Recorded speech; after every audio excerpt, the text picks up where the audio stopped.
Hozirgi kunda sammoyka biznesi hali ham rivojlanib kelyapti-da. Doston akam eskidan shu sammoykalarni boru, Toshkentga boru eng ko'pini qurgan inson bo'ladi.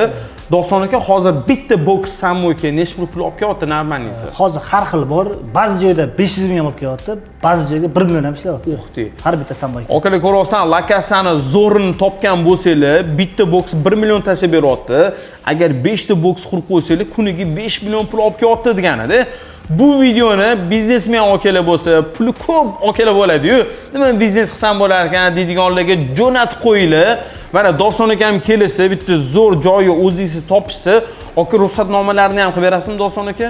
Unisiga ham ko'maklashib boramiz, ruxsatnomasiga. Unaqa qiyin emas u, lekin joyi zo'r bo'lsa ruxsatnoma olish qiyin bo'lmaydi. Ana ko'rasizlar akalar, Doston akam eskidan chirib ketgan sammoykachi desam ham bo'ladi.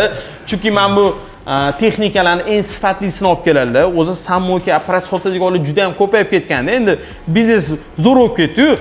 Ko'pchilik aldanib qo'yapti, lekin men sizlarga 100% Doston akamni maslahat beraman. Nima desanglar qaranglar.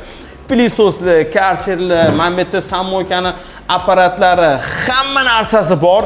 Yana joyizamchi Adan Yagacha o'zingiz qilib berishadi. Navesmi, misol uchun stajga qilish kerak bo'ladi, hammasini professional darajada zo'r shikolat narxida qilib berishadi.